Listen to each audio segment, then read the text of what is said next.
Ya. Udah dapat apa dari kemerdekaan kita? Tanya lagi. Karena mereka yang berhak sebenarnya. Karena mereka yang mempersatukan kita. Lihat kasus Pulau Pasir. Tolong ini juga kawan-kawan di Kemenlu itu lihat bahwa ini ada masyarakat adat. Ya.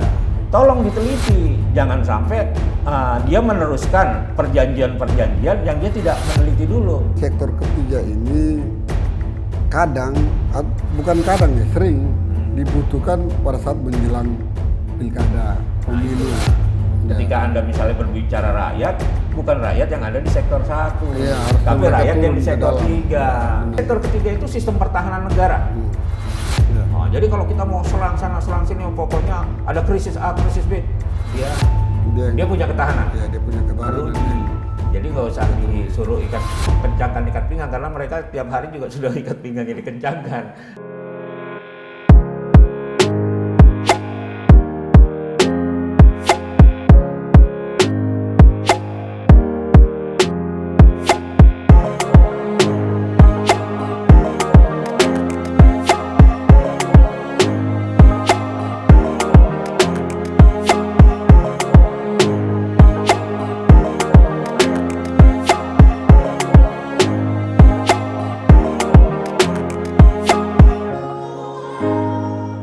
Salam satu rasa, salam satu bangsa. Selamat sore, Young Lovers Syndicate, Young Syndicate Lovers. Ketemu lagi kita dengan podcast kali ini yang agak sedikit berbeda, tapi saya pikir ini juga salah satu perjuangan dari Young Syndicate untuk bisa memajukan, paling sedikit ikut terlibat dalam pembangunan bangsa ini. Nah, kali ini kita kedatangan tamu, teman saya, Pak Dhani. Dia adalah seorang peneliti Central for Entrepreneurship, Change, and Third Sector. Ya, third sector. Oke, dari Trisakti. Ya.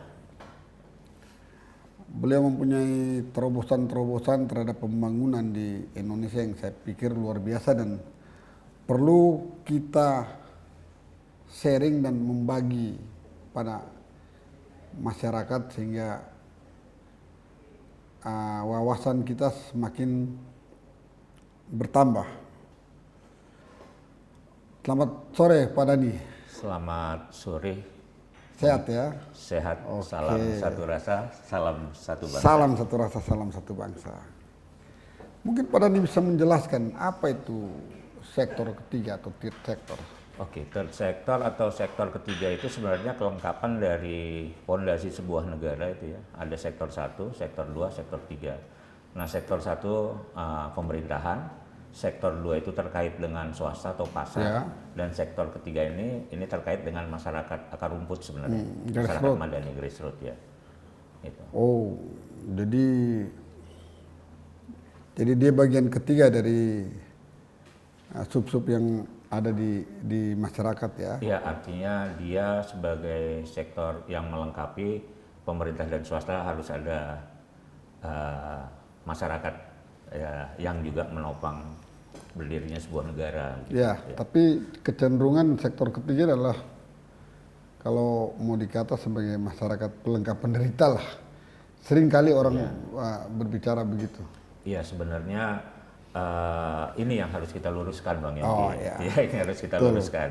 Karena begini, sejarahnya berdirinya bangsa Indonesia ini kan sebelum pemerintah itu ada, sebelum juga swasta bergerak menjadi besar gitu kan, yang mungkin mereka hari ini merasa paling hebat gitu ya, yang juga mereka mungkin merasa paling pinter, mereka mungkin lupa bahwa kita bisa bersatu seperti ini ada sebuah perjalanan. Iya, betul. Katakanlah persatuan itu kan dibentuk nggak dengan tiba-tiba. Iya, betul. Nah, dulu masih ada istilahnya persatuan kedaerahan zaman Budi Utomo. Ya.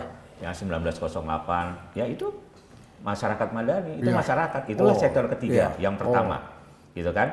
Terus dalam perkembangannya dia bergerak terus akhirnya berdiri.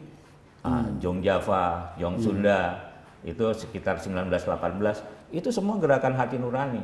Dan semua bersatu dari seluruh Indonesia, ada dari Ambon, Minahasa gitu kan. Terus mereka bersatu di bawah organisasi Indonesia Muda pada saat itu, dan mereka berikrar di 1928 itu. Dan kita harus ingat sejarah itu. Nah, itu adalah Sumpah masyarakat. Pemuda. Ya, Sumpah Pemuda itu yang menghadirkan itu sektor ketiga. Nah, jadi artinya apa? Demikian pentingnya sektor ketiga ketika memang mereka itu selalu menjawab tantangan zaman, tantangan keprihatinan. Setuju, karena kalau berbicara tentang Sumpah Pemuda 28 Oktober itu adalah bagi saya sendiri sesuatu yang monumental. Yang sangat luar biasa karena disitulah pertama kali nama Indonesia didengungkan. Sumpah terhadap satu nusa, satu bangsa didengungkan dan satu bahasa didengungkan.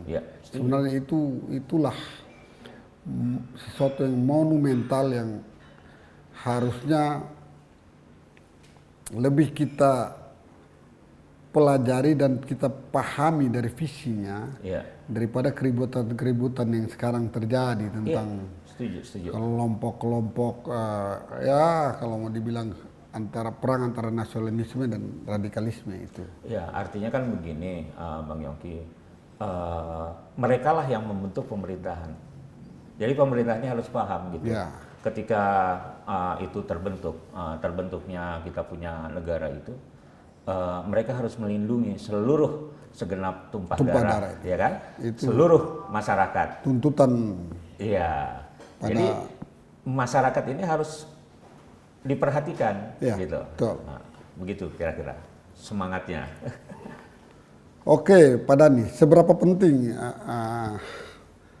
sektor ini bisa mempengaruhi mungkin kekuatan oligarki ekonomi? Jadi kalau third sector ini kan dia lebih menjawab tantangan keprihatinan. Kalau memang kita lihat, memang dia dari masa ke masa itu terus berkembang. Mungkin kalau sekarang orang pahamnya third sector itu kan ada yang formal, ada yang informal. Kalau yang formal itu kan dia sudah dilembagakan gitu ya, dilembagakan dengan sebuah mungkin kita mengenal organisasi gitu ya, seperti LSM, koperasi gitu ya, terus asosiasi. Sebenarnya mereka bergerak itu sebenarnya masuk dalam sektor ketiga. Cuma mereka kan belum punya visi bersama yang misalnya mau menyelesaikan persoalan bangsa bersama, terpecah-pecah, itu satu. Terus yang kedua, sektor ketiga ini sebenarnya sangat kita tunggu kehadirannya, karena sebenarnya mereka selama ini tidak diberdayakan. Seolah-olah kalau kita datang ke masyarakat itu posisinya itu kan seperti meminta gitu ya, apalagi kalau ke pemerintah atau ke swasta gitu ya, mereka seolah-olah posisinya di bawah gitu. Padahal ini sebuah kekuatan yang luar biasa. Buktinya apa? Ya lihat nanti kalau kita lagi krisis, ya kan nggak mungkin lah pemerintah sama swasta menghandle ini sekian banyak negara yang demikian luas gitu ya. Akhirnya peran-peran dari masyarakat ini kalau diberdayakan kan luar biasa. Ya, saya setuju itu. Nah, itu dia. Jadi kekuatan kita yang sampai dengan hari ini yang mungkin masih memikirkan rakyatnya itu ya sektor ketiga ini, misalnya tokoh-tokoh adat gitu ya. Nah, itu luar biasa. Jadi kalau kita paham bahwa itu merupakan sebuah kekuatan, tolong mereka ini diberikan sebuah perlindungan dan diberikan kebebasan sebagaimana apa yang disampaikan di dalam piagam PBB gitu, ya kan, bahwa mereka ini dilindungi gitu kan. Itu sebenarnya semangatnya. Terus yang menarik juga Bang Yongki dari kasus sektor ketiga ini, setiap masyarakat per hari ini kan selalu berbicara perjuangan atas nama rakyat, ya kan? Semua rakyat. Persoalannya ketika dia masuk sektor pertama, ya kan? Terus dia di pemerintahan atau misalnya yang menentukan orang-orang di pemerintahan, persoalannya bisa jadi dia tuh posisinya di sektor 1 gitu loh. Dan dia lupa bahwa yang diperjuangkan ini di sektor 3. Nah, sekarang kembali lagi ke perjanjian kita dulu waktu zaman Sumpah Pemuda.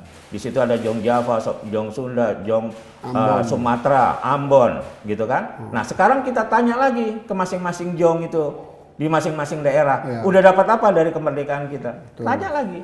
Karena mereka yang berhak sebenarnya. Karena mereka yang mempersatukan kita. Gitu. Itu kira-kira. Oke. Tapi ada kecenderungan bahwa urusan sektor ketiga ini apakah bisa dia menjadi sebuah ancaman terhadap kebersamaan atau status quo dari sektor satu? Ya, sebenarnya sektor 1, 2, 3 itu kan saling melengkapi.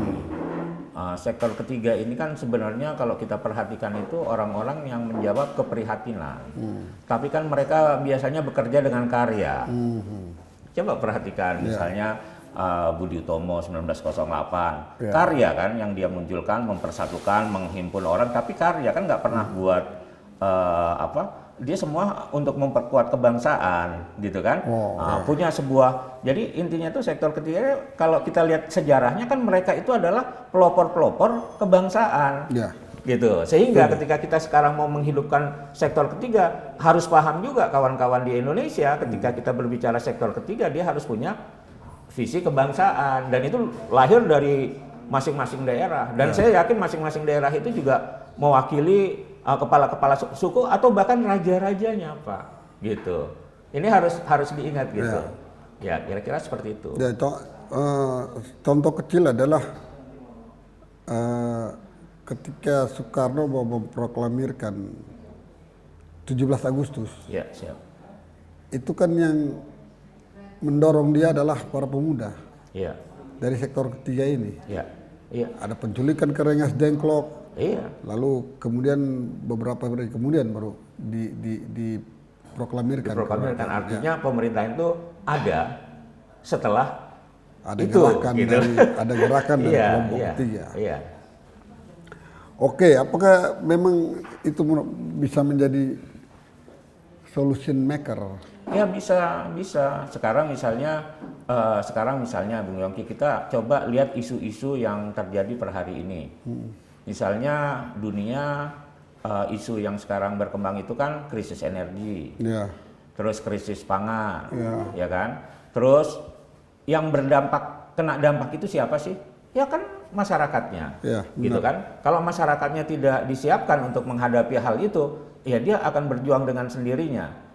Toh dia tetap berjuang, toh dia tetap hidup. Contoh kasus juga misalnya bisa kita lihat waktu krisis 1997. Ya memang krisis moneter, tapi kan yang berdampak yang menghadapi masyarakat. Iya betul. Iya kan? Dia mau hidup atau enggak dia bertahan. Artinya sudah terbukti lah kalau masyarakat Indonesia itu mampu menghadapi krisis, gitu kan? Nah, apalagi misalnya bisa nggak dia berpengaruh? Bisa. Lihat kasus Pulau Pasir. Siapa yang bergerak? Gitu kan? Itu masyarakat. Rajanya bergerak. Ya kan? Semua komponen teman-teman di sana bergerak. Gitu kan? Apa yang terjadi dengan sektor satu? Coba kita lihat pemerintah kita. Misalnya dari Kemenlu. Ya kan? Kemenlu melalui dirjennya malah mengeluarkan statement-statement yang tidak melindungi. Nah, tolong ini juga kawan-kawan di Kemenlu itu lihat bahwa ini ada masyarakat adat. Tolong diteliti. Jangan sampai dia meneruskan perjanjian-perjanjian yang dia tidak meneliti dulu. Kalau perlu bertemu dulu sama kawan-kawan di Rote, Alor gitu kan. Nah setelah bertemu ngobrol gitu kan. Nah seperti itu kira-kira. Sehingga nggak salah kaprah kemudian secara sepihak memberi keputusan yang di mana keputusan itu kemudian merugikan masyarakat Pulau Rote. Nah, jadi disitulah kalau kita perhatikan akhirnya yang bisa bergerak menyatakan sikap itu kan ternyata orang-orang yang memiliki keprihatinan, yang memiliki sejarah panjang, ya kan? Dia tahu sejarahnya dan perjuangan di Pulau Pasir ini kan ternyata panjang. Kita kebetulan di Indonesia baru mulai akhir-akhir ini saja dia terblow up, gitu kan? Nah ini kita harus cari tahu, Bu. Gitu kan? Kalau nggak ada orang-orang seperti ini, kita juga, nah disinilah saatnya kenapa kita harus berpartner sektor 1, sektor 2, sektor 3. Sektor 3 bisa dengan caranya untuk mengingatkan sektor 1, gitu. Nah kira-kira seperti itu. Oke, jadi sektor ketiga ini punya kekuatan untuk bisa bertahan dari krisis ekonomi ya? Punya kekuatan, dasar filosofi ketuhanannya juga ada. Bung Yongki. Sekarang kita sedikit merefleksikan lah ya. Bicara sektor ketiga itu kan bicara manusia. Nah, sebenarnya manusia ini kan sumber daya yang luar biasa. Oke lah katakanlah dia sebagai faktor produksi. Tapi satu hal yang mungkin orang itu tidak paham, bukan tidak paham, tidak melihat bahwa ini adalah sesuatu keajaiban. Manusia ini diciptakan sebagai makhluk dengan teknologi paling canggih. Punya mata, punya telinga, punya hidung, punya fisik, bisa hidup. Ya, setuju. Nah, kenapa itu perlu saya sampaikan dan kenapa itu menjadi penting? Tolong pemimpin-pemimpin bangsa itu melihat bahwa ini sesuatu yang luar biasa. Kenapa bisa saya katakan seperti itu? Katakanlah orang sekarang per hari ini dengan teknologi hari ini menciptakan robot. Harganya jutaan US dollar. Sementara saya punya daerah binaan itu ya di Sukabumi. Kalau saya datang ketemu orang tuanya, karena gembiranya menyambut saya, dia langsung naik pohon kelapa. Dia bawa kelapanya, dia belah Bung Yongki. Dikasih minum. Setelah itu dia ngomong Sunda. Maksud saya, ada teknologi canggih seperti ini bisa naik pohon kelapa, turun, berbahasa Sunda. Kalau dilihat dari investasi, berapa ini nilainya? Terus kalau misalnya dia disuruh bayar aja ini royalti, istilahnya dikenakan pajak sama Tuhan 1%, semua apa yang kita lakukan tidak ada artinya. Betul. Nah, maksudnya sektor ketiga itu tolong dilihat sebagai masyarakat madani itu tolong dilihat bahwa ini adalah manusia ciptaan Tuhan yang sangat potensial. Kalau ini dioptimalkan, ini mendukung ekonomi kita, Bung Yongki. Gitu. Setuju. Itu luar biasa jadi. Oke, bagaimana aksi-aksi dari pihak ketiga ini yang bisa menentukan?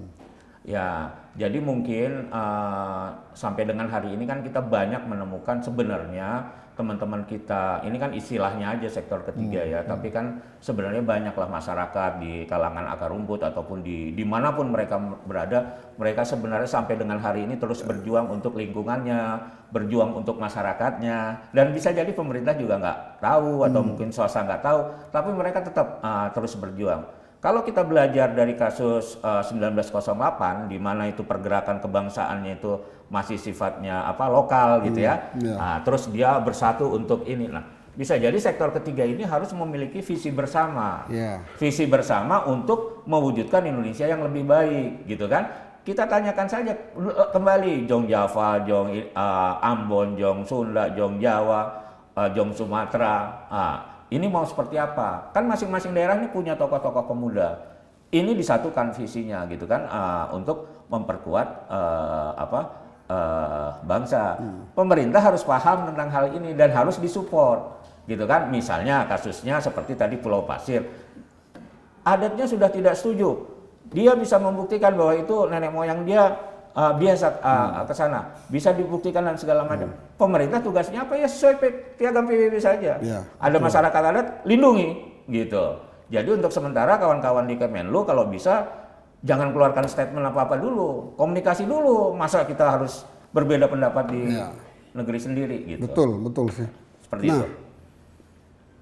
Berarti kan kekuatan dari pihak ketiga ini, dia juga harus membutuhkan kesatuan dengan pihak pertama dan pihak kedua. Karena dia memang pilar. Kalau nggak ada kesatuan, dia berjalan sendiri, dia bisa dihantam oleh kekuatan yang lebih tinggi lagi itu. Betul. Kedua. Disitulah dibutuhkan misalnya pemerintah tuh menjaga kekuatan masyarakat kita. Kalau masyarakat kita punya adat istiadat yang demikian banyak, ya dijaga. Jaganya seperti apa ya? Keluarkan undang-undang untuk adat itu lebih cepat, misalnya gitu loh. Nah, sehingga mereka punya kepastian. Itulah yang menjaga kita punya wilayah. Gitu. Nah, seperti itu kira-kira. Tapi seringkali terjadi bahwa yang bertentangan dengan itu sering terjadi. Ya, karena yang bertentangan itu kan maksudnya begini, Bung Yongki. Makanya kita harus punya pemikiran kebangsaan yang sama. Bahwa kita bangsa Indonesia ini dibentuk dari 1908. 1928 itu ada satu persatuan, dan ketika merdeka pada waktu itu kan sebenarnya udah clear masalahnya. Udah tidak ada lagi perbedaan, mereka udah sepakat bertanah air satu, berbahasa satu, berbangsa satu. Ini udah selesai sebenarnya. Tinggal kita isi ke depan, gitu kan? Isi ke depan, ya sudah semangat yang ini aja yang kita teruskan. Jadi seandainya pun dalam perjalanan itu ada perbedaan-perbedaan pendapat kan wajar. Nggak masalah. Nggak masalah, itu biasa, gitu kan? Tapi yang penting kita punya visi yang sama untuk memajukan bangsa kita. Terus indikatornya apa? Ya kehidupan masyarakatnya jauh lebih baik, gitu, jauh lebih baik. Ya. Nah, apa jangka pendek yang bisa diraih oleh pihak ketiga ini? Sebenarnya teman-teman ini, sebenarnya semua yang kawan-kawan kita yang diundang ke sini kan sebenarnya mewakili sektor ketiga, ya kan? Ada dari IPW, ya kan? Dia mengawasi tentang polisi, mungkin nanti dia mengawasi tentang A, tentang B, semua kan niatnya baik. Tapi kita harus punya visi. Ini cerita sektor ketiga yang ada sekarang ini masih kasusnya itu masih 1908. Kita harus buat ke diperbanyak 1918 lah. Ya, terus kita harus mencapai 1928. Nah, gimana caranya? Itulah mereka itu orang-orang hebat kok, Pak. Kita nggak usah khawatir, mereka orang-orang pintar. Ya itu dia Pak Dhani. Ada problem di sini antara celah antara 1908, 1918, 1928 dan 1945. Nah, kadang begini, sejarah itu dia berpihak pada penguasa. Dia berpihak pada penguasa. Pertanyaan yang paling sensitif adalah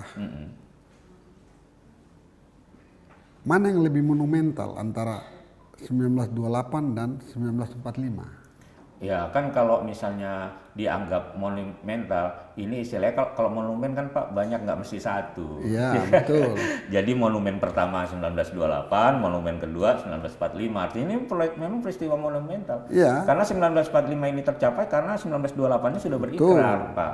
Gitu kan? Tapi artinya biar lebih soft lah gitu ya. Semua pihak mungkin merasa dihormati dalam hal ini ya.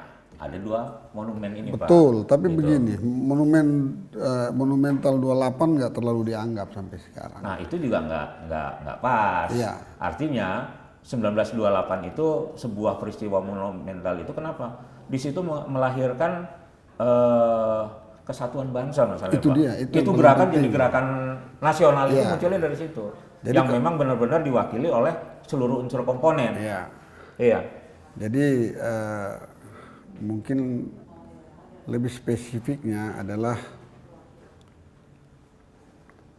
ini ada satu desain yang saya pikir ya, ada satu desain untuk yang sudah berlangsung lama untuk mengerdilkan apa yang sudah dihasilkan oleh 1928 dan lebih membesarkan apa yang dihasilkan oleh 1945. Padahal kalau kayak orang kawinan, 1928 ini adalah akad, ya kan? Resepsinya baru tahun 1945. Ya mungkin dalam forum ini kita satukan aja, Pak. Ya justru itu adalah PR penting bagi bangsa ini, karena dalam sejarah perjalanan 1928 adalah murni, tanpa kepentingan dan tanpa perdebatan. Mereka semua datang dengan membawa satu ketulusan, keikhlasan. Kami Indonesia. Nah, itu tantangan yang sekarang ada di pihak ketiga.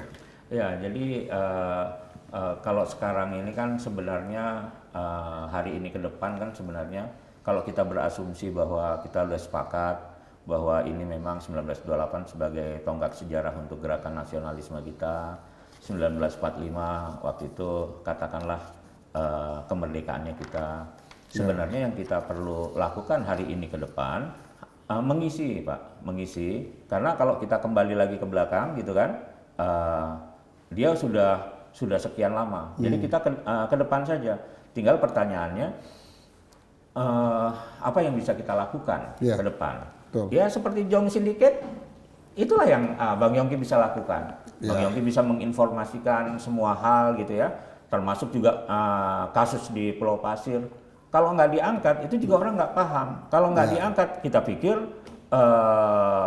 ya sah-sah saja. Ya. Kalau tidak diangkat, kita pikir juga pendapat-pendapat dari Kemenlu benar-benar saja. Nah, dengan diangkat berarti, nah itu salah satu bentuk sumbangsih dari Jong Syndicate. Ya. Nah, tinggal ke depan kita satukan visi, gitu. Kita satukan visi sehingga semua semua komponen kekuatan dari masyarakat akar rumput ini dia bersatu. Optimalkan saja potensi yang udah ada saat sekarang. Misalnya adat, ya sudah diakui. Karena di situ mereka udah berkehidupan cukup gitu. Tinggal diakomodasi, diperkuat, apa yang perlu dibantu dan dilindungi. Negara hadir pada saat jangan perbedaan itu kan keindahan kita karena perbedaan. Betul. Itu dia. Gitu. Tapi bagaimana dengan situasi di mana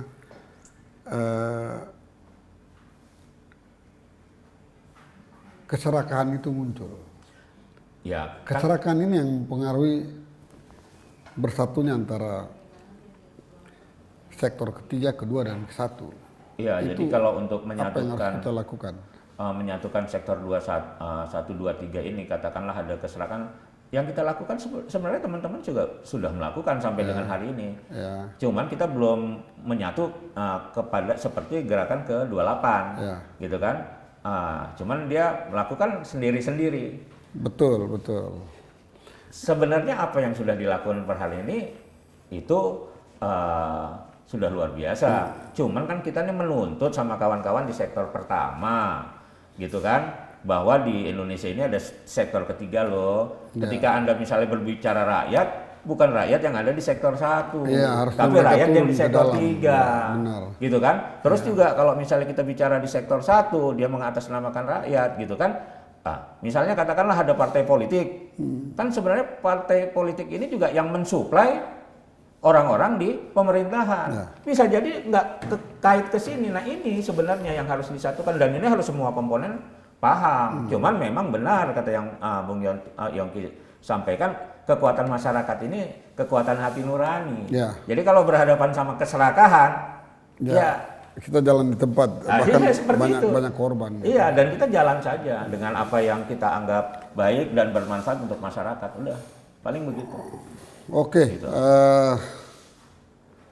Sektor ketiga hubungannya dengan kedaulatan ekonomi rakyat itu bagaimana? Ya, hubungan dengan kedaulatan. Jadi kan begini Bang Yongki, misalnya sekarang nih, kenapa sektor pertama sama sektor ketiga, sektor kedua ini harus bersatu? Sektor pertama misalnya menghadapi krisis pangan, ya kan? Sektor pertama kan menginformasikan pemerintah, kondisi ekonomi kita akan terjadi krisis, 2023 akan menjadi gelap. Masyarakat nggak paham bahasa 2023 itu akan jadi gelap. Jadi mereka tuh nggak paham gelap seperti apa. Yang dibutuhkan sama masyarakat ini bahasa-bahasa yang konkret. Oke, untuk menghadapi 2023, setiap orang misalnya nanam ikan, atau misalnya apa, untuk penduduk perkotaan seperti apa, untuk yang pedesaan seperti apa. Perlu seperti itu. Nah, nanti kawan-kawan kita yang di sektor ketiga yang punya jaringan cukup ke sektor 1, inilah yang perlu kita terus sampaikan. Lewat apa? Bisa lewat podcast, gitu. Seperti itu kira-kira. Sektor ketiga ini, kalau di zamannya era 90-an atau 80-an itu kadang dicurigai sebagai gerakan sosialis dan itu rembesannya ke komunisme, gitu kan. Nah, apakah gerak dari sektor ketiga ini sudah sesuai dengan dasar negara atau sistem negara? Ya kan kalau sektor ketiga ya, kalau kita lihat dari yang formal itu kan bentuk badan hukumnya ya, bisa LSM, bisa koperasi, gitu kan, bisa asosiasi, ini kan banyak sebenarnya. Terus kalau yang informalnya bisa arisan, gitu kan, bisa perkumpulan adat, gitu kan, atau misalnya semua aktivitas-aktivitas yang memang dibutuhkan oleh masyarakat Indonesia, gitu kan. Nah kita juga kan harus membedakan nih Bung Yongki, setiap gerakan-gerakan sektor ketiga ini kan dia niatnya itu memberikan nilai pada masyarakat di sekitar dia saja dulu awalnya. Lebih luas, tapi dia kan kalau lihat, makanya contoh kita sektor ketiga yang kita itu misalnya gerakan-gerakan seperti Budi Utomo, terus mungkin dulu ada untuk perdagangan misalnya masih ada Sarekat Islam gitu ya, terus ada Jong, semua Jong nih, terus ada 1928. Nah, yang perlu kita perhatikan itu ketika dia mengatasnamakan sektor ketiga gitu kan, dengan bentuk-bentuk badan hukum ini atau tidak ada bentuk, sebenarnya keperluannya untuk siapa? Kalau kepentingannya itu untuk sektor satu, ya dia sebenarnya tidak berbicara tentang sektor tiga yang masyarakat madani. Sebenarnya dia berbicara untuk kepentingan sektor satu, gitu. Nah, memang yang paling sulit itu membedakan siapa-siapa saja yang memang bergerak untuk rakyat, untuk masyarakat akar rumput, untuk masyarakat Indonesia yang memang butuh perkuatan gitu ya, dengan mereka yang punya kepentingan. Di situ sehingga persepsinya kan jadi nggak oke gitu ya terhadap sektor ketiga gitu kan. Padahal yang sektor ketiga itu ya kita lihat saja gerakan itu hadir dari masyarakat itu sendiri. Seandainya pun ada perbedaan ABCD, selama dia itu masih dalam koridor yang sifatnya konstitusional, oke lah gitu kan. Kira-kira seperti itu.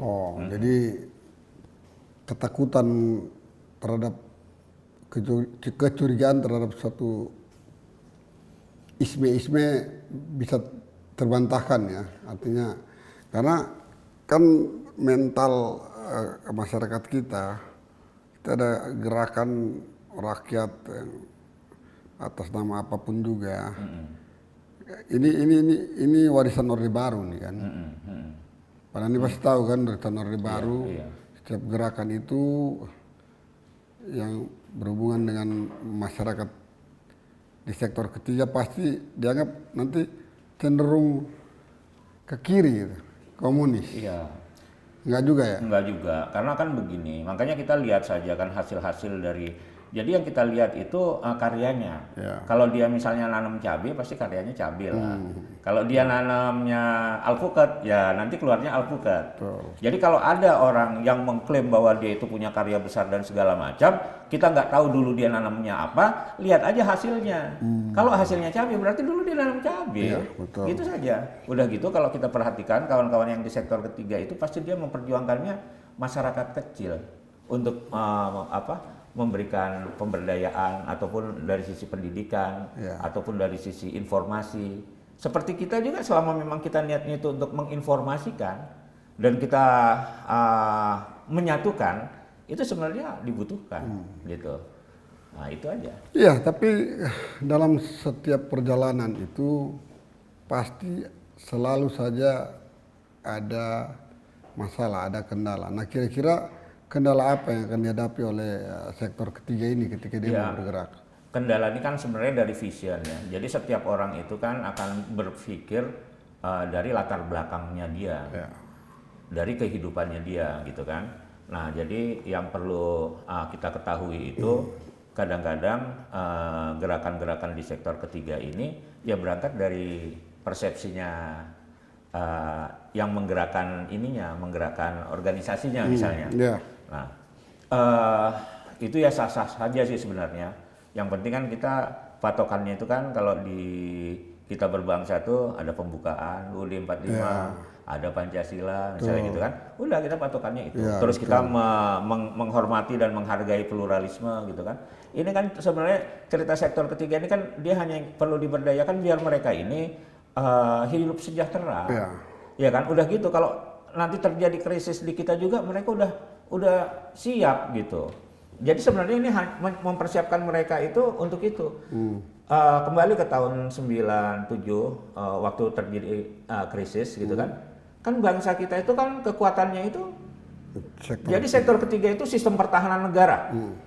Nah, jadi kalau kita mau serang sana serang sini pokoknya ada krisis A, krisis B, dia punya ketahanan. Dia punya ketahanan. Jadi nggak usah disuruh kencangkan ikat pinggang karena mereka tiap hari juga sudah ikat pinggangnya dikencangkan. Seperti itu. Nah, kayak gitu. Jadi kalau mau dibilang sektor ketiga ini mempunyai kemampuan dalam kedaulatan ekonomi ya. Punya. Yang penting pemerintah itu, makanya pemerintah itu memberikan arahan untuk menjadi sebuah sinergi gitu ya. Jangan mereka juga tidak diberdayakan.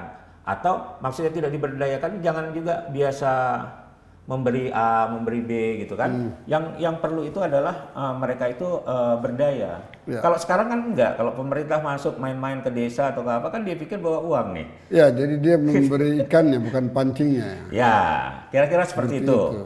Karena yang dibutuhkan dari kawan-kawan di sektor ketiga ini kan tugas negara itu melatih mereka. Mendidik, melatih. Nah, pelatihan-pelatihan nggak ada misalnya, terus tiba-tiba dia harus terampil kan nggak ini. Mungkin sekarang banyak yang melakukan ABCD, tapi juga kan pemerintah harus bekerja sama-sama sektor kedua juga. Ya. Jadi kadang-kadang membuat pelatihan tentang usaha, tapi yang melatihnya sektor 1, ya itu beda lah. Yang mestinya yang melatihnya sektor 2. Nah seperti itu kira-kira. Ya, Gitu. tapi seringkali terjadi sektor ketiga ini bukan kadang ya, sering dibutuhkan pada saat menjelang pilkada, pemilu. Ya itu. Jadi itulah yang mereka dibutuhkan 3 menit di dalam bilik. Iya. Setelah itu udah nggak dipakai lagi. Ya makanya sekarang kita mestinya bersepakat gitu ya, memilih pemimpin-pemimpin bangsa itu harus terlihat dulu karyanya, entah itu di masyarakat, entah di itu kalau dia pernah punya pengalaman sebagai pemimpin, dia karyanya apa. Jadi ada produk gitu. Jadi kalau kita misalnya memilih itu bukan karena dia itu orangnya seperti apa, dalam artian yang kita lihat tuh karyanya lah. Jadi kalau kita memilih 1, 2, 3, 4, ya apa yang dia lakukan untuk bangsa kita gitu kan. Untuk masyarakat sendiri apa yang dia lakukan. Nah, atau dibalik logikanya. Ketika dia mau menjadi pemimpin di Indonesia, ya dia buat karya dulu lah. Harusnya begitu. Iya, jadi kita menilai berdasarkan karyanya gitu. Tapi kan kadang masyarakat bingung, begitu dia mau milih, udah ada segopok uang di situ, dia jadi milihnya bingung. Dia bukan berdasarkan kualitas, tapi berdasarkan siapa yang memberi. Iya, tapi kan sebenarnya kalau kita bicara sektor ketiga ini kan kita berbicara dia tidak orang ke orang, tapi dia organisasi atau orang yang memang memiliki sebuah inisiasi bagaimana memajukan masyarakatnya.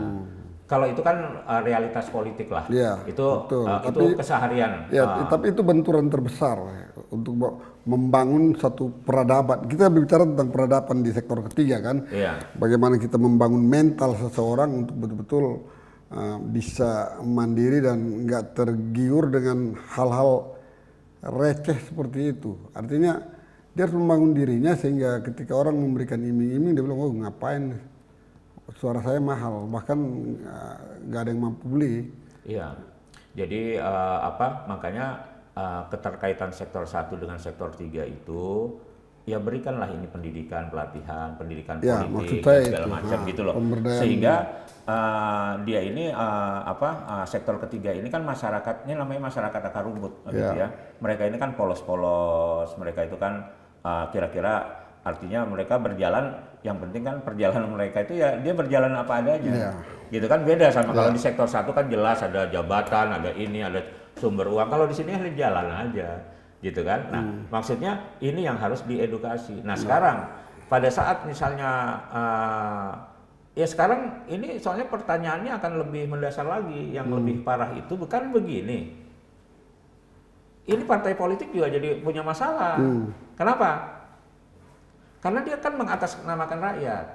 Tapi dia mensuplai sektor 1, pemimpinnya si A, si B, si C. Dan posisi dia di sektor 1. Nah, ini sektor 3 siapa yang Betul, itu persoalan juga. Betul. Artinya biar ini sebagai masukan untuk kawan-kawan yang memang punya basis massa, ya tolonglah optimalkan. Jadi sektor ketiga ini gerakannya itu ini hati nurani. Jadi kita tetap berharap kawan ini walaupun ada keserakahan, tetap harus punya hati nurani kalau mau masuk ke sini. Harus diedukasi secara Nah, artinya edukasi itu nanti kan banyak nih teman-teman yang ahli di sektor ketiga ya. Misalnya ada inovasi sektor ketiga, bagaimana mempercepat inovasi tersebut, langkah-langkah apa yang harus dilakukan. Ya biarlah nanti ini berjalan. Ya kita sebagai ini kan berjalan terus Bang Yongki. Pokoknya kita berjalan, sekarang ada masalah ya kita atasi. Sekarang masalah kita ada di Pulau Pasir ya kita atasi. Oke. Kira-kira gitu. Terus apa hubungannya dengan Jong Syndicate? Jong Syndicate itu bisa menginisiasi, Bung Yongki. Menginisiasi kan kalau saya perhatikan yang datang ke Jong Syndicate ini itu tokoh-tokohnya sektor ketiga sebenarnya. Itu masih mereka punya visinya masing-masing. Ya coba Jong Syndicate satukan visi mereka untuk visi bangsa gitu kan. Kira-kira sektor ketiga ini mau dibawa kemana? Jadi ada irisannya itu kalau bisa kepentingan bangsa yang lebih besar. Masalah dia konsentrasi A, B, C, silakan. Itu perannya Bung Yongki nanti. Nah, kan luar biasa tuh Bung Yongki. Jong Syndicate akan gitu berusaha kan. semaksimal mungkin. Ya, gitu. Jadi kira-kira apa penentu keberhasilan dari sektor ketiga ini? Ya, kalau kita lihat berdasarkan riset ya, kalau berdasarkan riset itu ada beberapa kawan saya itu ada satu riset dari Maria Nindita gitu ya. Itu dia memang kebetulan pendiri CECT, sekarang dia mendirikan ISA gitu ya. Dari hasil riset itu memang organisasi yang mampu bertahan dalam jangka panjang gitu kan. Nah, itu ada beberapa kriteria memang. Jadi case-case studi yang bisa diambil gitu ya, kasus-kasus studi misalnya NU kok bisa bertahan sampai dengan hari ini. Muhammadiyah kok bisa bertahan. Itu sektor ketiga. Dan mereka mampu menciptakan per hari ini, mereka kan nggak banyak cerita, mereka nggak merugikan siapapun, mereka nggak pernah habis ini, tapi ribuan masyarakat Indonesia bisa mengenyam pendidikan. Misalnya kayak Muhammadiyah juga PAUD-nya banyak.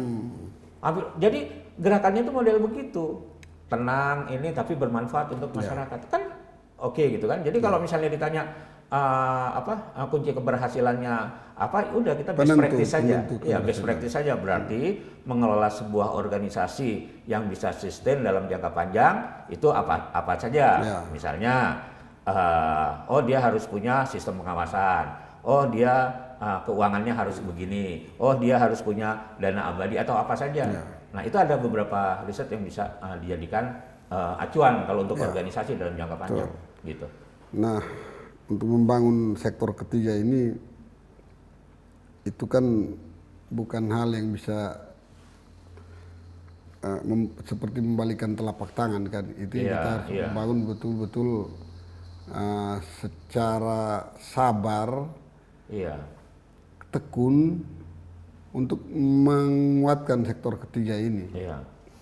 Itu kita ambil contoh aja bagaimana memerdekakan Indonesia kan nggak terjadi dalam sekejap. Terus waktu itu mereka menemukan kalau kita mau memerdekakan bangsa kita harus bersatu dulu. Kita nggak langsung semuanya bersatu. Itu yang saya maksud. Iya kan? Nah, dia harus dimulai dari daerah. Ya kita mulai dari individu-individu. Mungkin ada kawan-kawan kita ada yang mengawasi kepolisian, ada yang mengawasi hak asasi manusia, ada yang mengawasi gerakan pemberdayaan perempuan.